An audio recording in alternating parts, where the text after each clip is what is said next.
রাইকে নতুন জীবন দান করতে এবার রীতিমতো নিজের চোখকে অবধি রাইয়ের উদ্দেশ্যে উৎসর্গ করে দিল অনির্বাণ। হ্যাঁ বন্ধুরা, ভিডিওতে লাইক দিয়ে দেখতে থাকুন। যে মুহূর্তে কিনা রাই ঘুম ভাঙা মাত্রই উত্তেজিত হয়ে পড়ে এবং চিৎকার চেঁচামেচি শুরু করে দেয়, ঠিক সেই মুহূর্তে স্রোত রাইয়ের কাছে গিয়ে বলতে থাকে যে রাই দিদিভাই তুই একটু শান্ত হ, ডক্টর কি বলেছে না বলেছে সেই সব কিছু তো আমি বললাম তোকে, আমি জানাবো, এখনও সময় আসেনি তোকে সব কিছু বলার। অন্যদিকে রাই বলতে থাকে যে স্রোত তুই কিন্তু এবার বড্ড বেশি পাকামো করে ফেলছিস, তুই কিন্তু বুঝতে পারছিস না যে আমি কতটা অশান্তির মধ্যে ভুগছি এবং আমার কতটা ভেতরে অস্থির অস্থির লাগছে, কি হয়েছে আমার, তুই আমাকে যদি ভালো ভালো না বলিস তাহলে অনির্বাণকে ডেকে দে, আমি বরঞ্চ অনির্বাণকে সশরীরে জিজ্ঞেস করে নিই যে আমার ঠিক কী হয়েছে, তুই যখন আমাকে বলতেই চাইছিস না। আচ্ছা তোরা কি মনে করছিস বলতো, আমার শরীরে যে সমস্যাটা হচ্ছে সেটা আমি ফিল করতে পারবো না?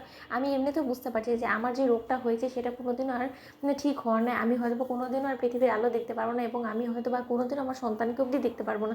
অন্যদিকে অনির্বাণ যখন রাইয়ের সামনে এসে দাঁড়ায় এবং ঠিক সেই মুহূর্তে অনির্বাণ বলতে থাকে যে রাই একটু শান্ত হও, তোমার পক্ষে এত উত্তেজিত হওয়াটা কোনো মতেই ঠিক না। অন্যদিকে রাই বলতে থাকে যে অনির্বাণ তুমি আমাকে বলো না, ডক্টর তোমাকে এটাই তো বলেছে তাই না, যে আমি আমার সন্তানকে জন্ম দিলেও কোনোদিন আমি আমার সন্তানকে নিজ চোখ দিয়ে দেখতে পাবো না, আমি কোনোদিনও আমার সন্তানের চেহারাটা অবধি দেখতে পারবো না, কারণ সেই অধিকারটুকু ঈশ্বর আমার কাছ থেকে কেড়ে নিয়েছে, তাই তো কি কারো একজনের অভিশাপে আমার হয়তো বা এই অবস্থা, তাই তো অনির্বাণ তুমি আমাকে বলছো না কেন? অনির্বাণ তুমি চুপ করে থেকো না, তোমার এই চুপ করাটাই আমি বুঝতে পেরে গিয়েছি যে আমি যে কথাগুলো বলছি সেটা সম্পূর্ণরূপে সত্য, তাই তো অনির্বাণ।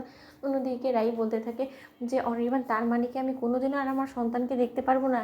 আমি কি কোনোদিনও আমার সন্তানের চেহারাটা অবিকল দেখতে কার মতন হয়েছে সেই কথাটা বলতে পারবো না? অনির্বাণ অন্যদিকে অনির্বাণ বলতে থাকে যে রাই কে বলেছে তোমাকে যে তুমি কোনোদিনও নিজের সন্তানকে নিজ চোখ দিয়ে দেখতে পারবে না বলো তো?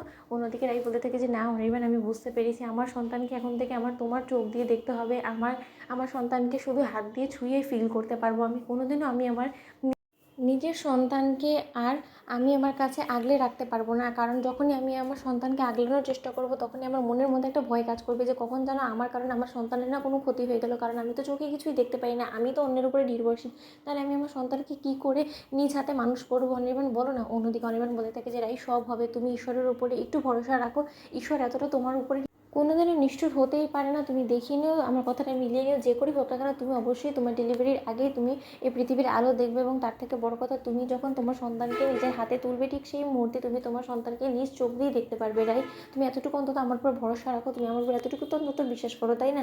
অনির্বাণ সব ঠিক করে দেবে। অন্যদিকে রাই বলতে থাকে যে অনির্বাণ তুমি যে কথাগুলো বলছো তুমি বুঝতে পারছো এর মানেটা কি?